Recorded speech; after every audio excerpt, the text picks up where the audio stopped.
In today's video, I want to be showing you guys a VU12. It's a 12-inch dual dash cam, GPS enabled dash cam with a front and rear display. Beautiful universal mount, slim, easy to see, super high visibility, 4K for the front camera, 1080p for the rear. Expandable USB, it's got the GPS plug in the front, USB here, mini USB for the charger. I mean, very simple, easy to lay out, no hard to find buttons. Simple, easy to use and understand, explained I should say, instructions, universal mounting tabs, universal USB mini card charger, expandable rear camera. This newer one is 12 inches, it's 4K, and it's a front and rear camera, which does a ton of stuff. This thing does voice command, built-in dash cam, all in one with GPS. There's the antenna, which is included. Unlike most of these things, you have to buy it separate. There's your GPS antenna. Loop recording, you'd also use the built-in G sensor. Go online, do your recording, see it on the map, do all your playback. This thing constantly does a loop recorder. There's a front camera right here, which you can adjust. And this one here is 4K. The rear camera, which is located right over here, is a 1080p rear camera. So you have this and you have here. So you have a front and a rear. You could do front, dual, split screen. It's a touch panel with voice command, if you can believe that, which is pretty different. I've never seen that one before. It's got parking assist with the parking grid on it, with guidelines. Like I said, 12 inch, which is huge, day night. It's got the Sony camera on the front, which is the same thing I use in my own truck. So that thing I can tell you for a fact is a solid rock camera. These little things here are what you use to mount it onto these tabs right here. They're kind of like rubber bands. So when you put it onto your vehicle, you just take it, you stretch it out, and it mounts on there nice and snug. And I'm going to show you in the vehicle how that actually looks. This is a touch panel screen. You can see when it is off, I mean, it is a mirror, a true mirror. It's very nice. Good quality. There's those top connectors like I mentioned. On the back it's got a speaker. You can actually talk to this thing. So you take a picture, record, change how it displays. I mean, it's pretty crazy. It's like Siri for a rear view mirror dash cam. It's kind of weird talking to everything, but I guess that is what it is. Now here is the rear view camera, and this comes with all the wiring, so you can connect this thing up into there. This here is the trigger lead, so if you want this thing to go on with reverse, you can put that on there, or you can just have it on directly through the connector cable and just watch it normally. Unfortunately, this cable does not have an expansion port, so that way when you plug that thing into the cigarette lighter, this is the only thing that can go into the cigarette lighter, because there's no port to piggyback onto, which I've seen some other models, so keep that in mind. But me personally, I would hardwire this thing onto the dashboard anyway. I wouldn't want to see all this crap. This GPS, you just want that thing to be on the dash to see the sky, to get the data for the GPS. 23-foot cord on this rear view camera, so that's pretty ample, and it looks nice. It looks real nice. It's real thin. It's not ugly and obtrusive like a lot of stuff you used to see. I mean, man, technology is just getting so good now that everything looks good. So when I was ready to bring this thing out into the vehicle and start testing it up and wiring it and everything, I noticed when I plugged all this stuff in, I said, man, this is kind of like cumbersome. I personally would have thought that they would have done a multi-conductor cable and had one connector maybe on the back with a right angle so it can go out and up into the headliner to make it a little less obtrusive. So all of this here, to me, give me a side view, maybe that'll help you. Not really a huge fan of this. Even if you do a nice job blooming it up and everything like that, it's still a little bit, you know, I don't know how I feel about that. But hey, if it works for this money, maybe you shouldn't even make a big deal about it. But this is what I do. I pick on things, good things, bad things. I talk about it. So here's my truck, and this is of course my factory stuff, and that's my existing dash cam, by the way. Actually, this thing uses the same Sony camera as this thing, so definitely I know that thing's gonna look good for sure. So there's my existing one. Put that thing right on there. So that's kind of like the after, before, after. You get the point. And it doesn't affect this, which is my avoidance collision detector dealy, whatever. This is over to the side. It's right in that dot matrix area, which you shouldn't have anything there anyway.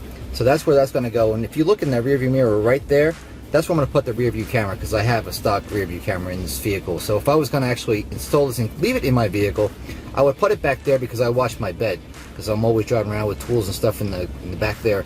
So to make sure it's not flying out, hitting other people in other cars, that's where I want my camera. So I'm gonna do it that way. Maybe that'll apply to you, maybe it won't, but that's what I'm gonna do. So I put on these straps. They lock in on the top, and I'm just gonna put it on the rear view mirror. I'm just gonna take these, pull them around, lock them on the other side, and that's how this unit will actually be on there.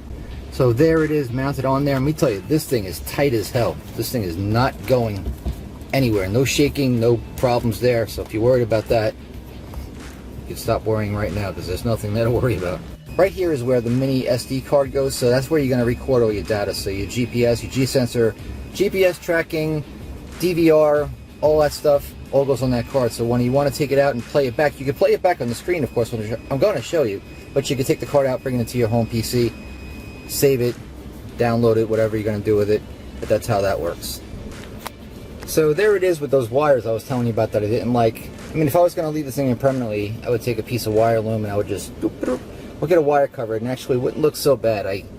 Maybe I kind of dinged it a little bit more than I needed to. Well, maybe it's just my application, but I just don't like wires. I mean, even me, I mean, full people, I can't stand looking at wires. I like wiring, but I just don't like to look at wires. But I gotta say, I'm impressed. I plugged in the rear view camera, and I expected that red lead to be required to turn on the camera.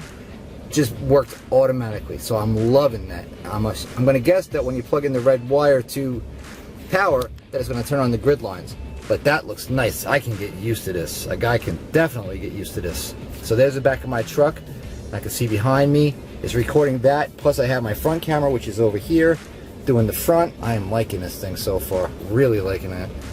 Tentatively, I have the GPS receiver mounted right here. If it was gonna be permanent, I would tuck it in and I would probably go up there, right in the corner, so you wouldn't see it and have a straight shot right to the sky. But this is pretty typical of just about anything you put in a vehicle for the GPS.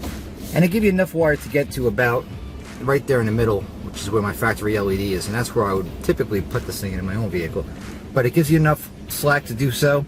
It gives you plenty of slack for the power cord as well, which is located right over there. And for that rear entertainment camera, that thing's got tons of room. You don't have to worry about that thing at all. So I just put the vehicle on. You can see it automatically starts doing video record capturing. This is at nighttime, so this here is my front lights, and this here is my side yard. And you can see while you're driving, the unit will calculate your miles per hour, which works flawlessly with the truck. I can tell is the same perfectly. The GPS is pretty impressive, actually. You turn it on, it recognized the day, the year. It did everything except stay on.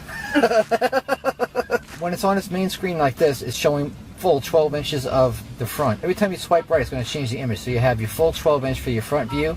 Over here I have my backup, because that's my neighbor across the street. And over here, you can see a car's cut. Oh, somebody's riding a bicycle in front of the house. Healthy people. Swipe again.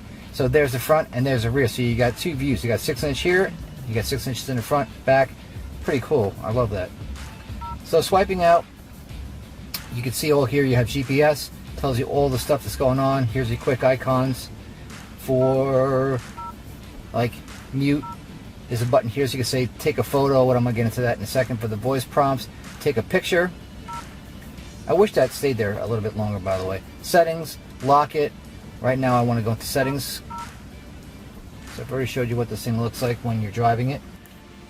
So again, there's your camera status, microphone. Up top, there's your battery. Actually, if you cut the vehicle off, this thing will stay on for another 10 minutes, believe it or not.